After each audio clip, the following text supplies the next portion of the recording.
And good morning, everybody. This is Eureka John, Eureka Street Crypto Hub, coming at you live from Leander, Texas. And it is 6:06 in the morning on Friday, April 9th, 2021. And this is my video blog.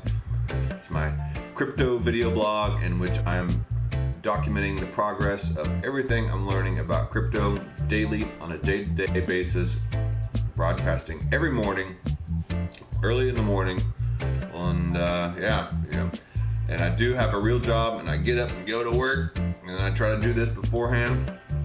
And here I am, still at it.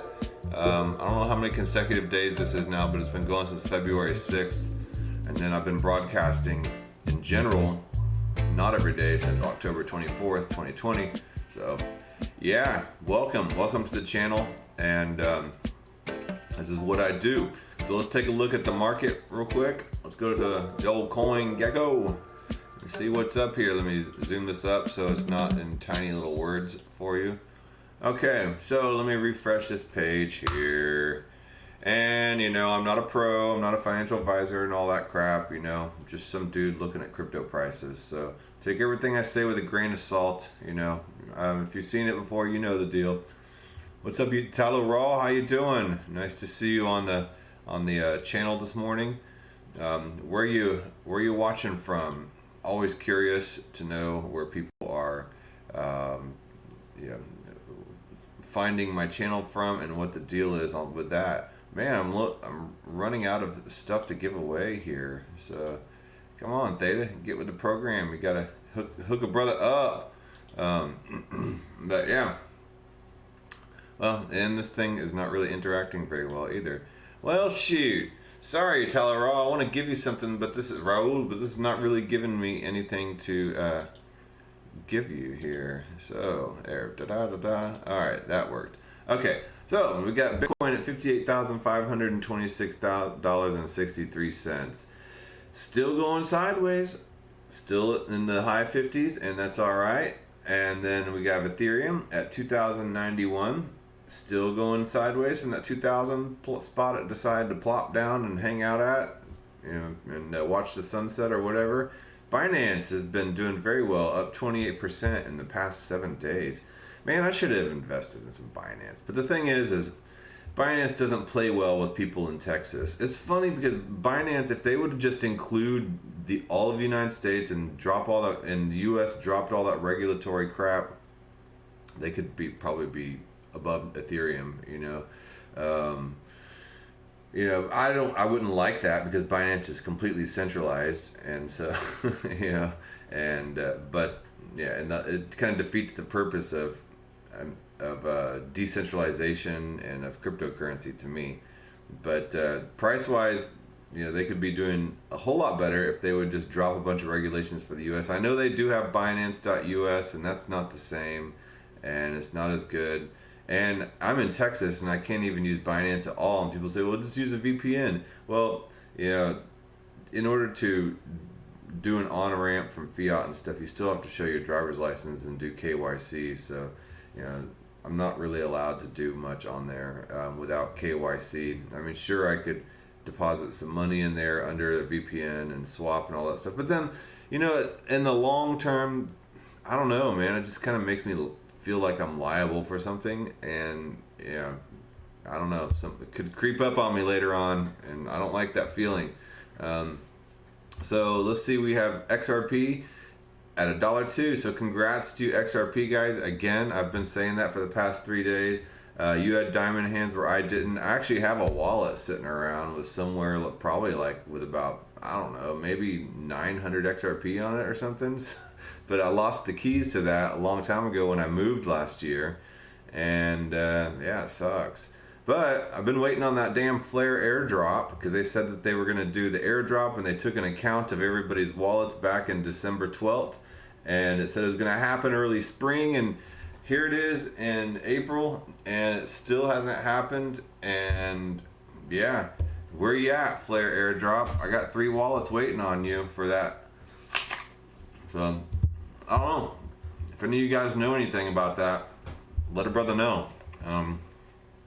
Tether, stablecoin, yeah, who cares? Yeah, Stablecoin, for those of you who don't know, is pegged to the dollar. There's several different kinds of stablecoins. There's Tether, USDC, DAI, TUSD. There's a bunch of them. Paxos. They're all pegged to the dollar, and they're good on-off ramps from trading cryptocurrency.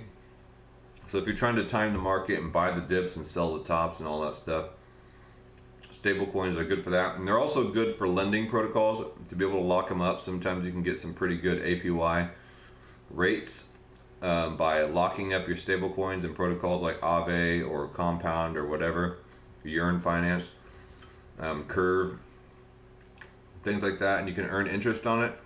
And you're more interested in the bank, that's for sure. And pretty soon the banks might be making you do negative interest rates. It's this whole thing. I can't remember what the technical name for it is, but governments and Federal Reserve entities, they do not want you to save your money. They want to keep pumping out that money and keep the stimulus and keep the economy going and keep people happy and keep them in office and all that stuff. So they want to give you that stimulus check, and they want you to spend it as fast as possible because that stimulates the economy. They don't want you saving your money. That's a big no-no for them. So I can see in the future, once we all have digital money and everything's based on the blockchain and all that, that they will be giving stimulus checks that will time out. You'll have 30 days to spend X amount of money. And if you don't spend that money in 30 days, then you use it or lose it, baby. And I have a feeling that that's where they're trying to push things in order to keep you dependent on those systems. And I don't think that's a great thing. Blockchain is kind of a double-edged sword, and decentralized cryptocurrency is a double-edged sword. It can either be a blessing or a bane of our existence, and it can be used for oppression or liberation. It's just a technology, folks. It's all it is. But then I read some of these things on the World Economic Forum website about the Great Reset and all that stuff, and from that perspective, it looks like a tool of oppression. But then I read the Bitcoin white paper, and from that perspective, it looks like a tool for liberation. So, yeah, it's just a technology, can be used either way. And right now, we are kind of in this little gray area, and we don't know, and we're just watching the coin being flipped, and it's like slow-mo in those movies where you see the coin flipping, and it's not quite landed yet, and we're watching it in the air right now. But when that coin lands, we're going to see what side of the coin that coin lands on. And, I don't know. So anyway, it's my little dystopian rant there. Polkadot, 4123. It's doing very well. I'm glad I bought some Polkadot a while back. Polkadot is actually the most staked cryptocurrency. I think there's like 80% of Polkadot staked. So that's really good. The more staking you have on a network, the more secure it is. And I didn't really quite understand the dynamics of proof of stake until I discovered that market cap and percentage staked, the more you have staked, the less there is on supply. So that's the less chance that somebody could buy up a majority of a token in order to overtake the network, in order to influence the network in nefarious ways. So the more that is staked, the less chance there is of somebody being able to do that. And also the more that is staked, the more the price of a token goes up, and it makes it also extremely difficult or impossible for anybody to overtake the network by purchasing up all the tokens. So it just weighs it in, little things that bing, light bulbs go off in my head that kind of illuminate how proof of stake is, the actual economic mechanics of it work, because it is an economic game that is being played with the proof of stake. So you learn a lot of things in cryptocurrency. Economics, finance, game theory. You can learn coding and development. You learn sociology and psychology. There's when you are diving into cryptocurrency, I mean, you're diving into an entire world of all these different things in life that can apply to it. So, Uniswap. And you learn history too. I've learned a lot about history too by learning about money and the foundations of money, and then how all that has been evolving over time, especially listening to Robert Breedlove for sure. He has a What is Money podcast. I would highly suggest listening to that. You can find it on Spotify. Cardano, $1.22.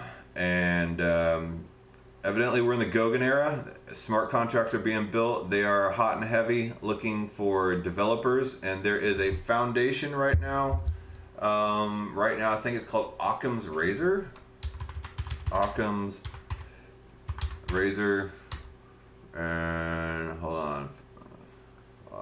Come on now. See Cardano. Let me just Google that and see what comes up. I did see this on the Digital Asset News YouTube channel yesterday. He interviewed one of the guys from it. Join the Occam team. And yes, this is the philosopher Occam. William Occam. He was the philosopher who said the most simple way to go about doing something is usually the correct way. Occam's razor, you use the razor and you cut down all the complexity in something and you'll generally find the truth there. It's a very crappy rendition of what Occam's razor is, but it comes from, I believe, medieval or Renaissance philosophy or something like that. European philosophy. Okay. So basically they're establishing this foundation here to help bring DeFi to Cardano, and I believe a lot of the funds are going to be used to help fund these Cardano developers. So basically it's a launch pad to get Cardano smart contract development off the ground. So things happening with Cardano finally. So I'm pretty stoked about that. I do own some Cardano and I have it staked on the Cardano Buzz staking pool. And you can find that in the Cardano wallet, the Euroway wallet, or the Daedalus wallet, and you search for delegators, and that's just BUZZ Buzz. So, Uniswap, $30.44, and Litecoin, and they'll be coming out with Uniswap version 3 here, I believe, in July as well. A lot of things are going to be happening in June and July. It's insane. Litecoin, $227.20. Okay, all right. Chainlink, $32.50. A lot of things are going to be happening with Chainlink very soon as well. I can't even begin to go down that rabbit hole because there's just tons of stuff. I want to research a lot more of that this evening. So tomorrow's show, I think I will focus on some of these Chainlink developments because there's just too much to go over right now. Theta Network, 1261. So I think right now is the train is leaving the station, folks. Theta has some crazy stuff going on. More validator nodes are popping up. So there's 3 tiers of nodes. There's the validator nodes that actually create the blocks. There's the guardian nodes that help. They're kind of a middle layer of nodes that help support the validator nodes and to secure and provide a buffer layer. And anybody holding over, I believe it's 1,000 or 1,500 tokens can become a guardian node. I actually have a guardian node on my computer. I don't really run it that much because the profits for T-Fuel aren't that much when you only have about, the minimum. But if you have 10,000 or more tokens, which is what the minimum used to be for Theta tokens to run a guardian node, you can actually make a healthy T-Fuel profit. But for me running an edge node is probably more profitable, and I run edge nodes on my laptop and on this desktop. So and then there's the edge node at the bottom, and that has the player inside of it. You can also broadcast through it, and you earn T-Fuel by watching videos and everything like that. And that T-Fuel is actually increasing in price. Let's see here, TFUEL, T-Fuel, and let's see where T-Fuel's at. Not jet fuel. Oh, jeez. All right, T-Fuel. Okay, I don't even know what jet fuel is. It's a Binance token. All right. No, not T-Fuel. Okay, come on. All right. T-Fuel. T-Fuel. Okay, there we go. Theta T-Fuel. All right. Okay, so it's at 40 cents now. Jeez, man, when did that happen? Wow, I remember. Wow, 40 cents. This time last year it was like 4 cents. 2 cents. So I just spit a little bit when I said that. But this is really good. So actually, man, I'm okay. I've been accumulating T-Fuel for over a year now. So, no wonder they're not giving me T-Fuel anymore as a streamer in order to be able to give to listeners. I've noticed that they'll give me everything, but they don't really give me T-Fuel anymore. So I'm on to you. All right, so let's go on to Theta Network. Okay, there's been a lot of developments going on with Theta. The Theta 3.0 has been pushed out to June 29th, I believe, or something like that, or June 30th. And Theta 3.0 will be coming out, and we should see a huge spike around the end of June, early July, and the price of Theta. I mean, it's already been going up, and there's already been other developments going on with Theta here. I have a couple bookmarks, new validator nodes popping up, and people are speculating or conjecturing about where these what these validators nodes are, like who they are. All right, and then back in March 28th, there was a new validator node that popped up in Denmark here. So let me go to this tweet here, and it's right there in Denmark. Okay, so people are like, let's try to figure this out. And then there's another one that popped up in Finland that they're conjecturing is Nokia, but here's Denmark, and then they show here there happens to be an Apple facility right there in the same location in Denmark. Does this mean that Apple is jumping into the validator game with Theta? I don't know. There's a high chance that it could be. I don't want to say either way, but And then right here we have this Theta node that popped up over here in near Baltimore, Washington D.C. area.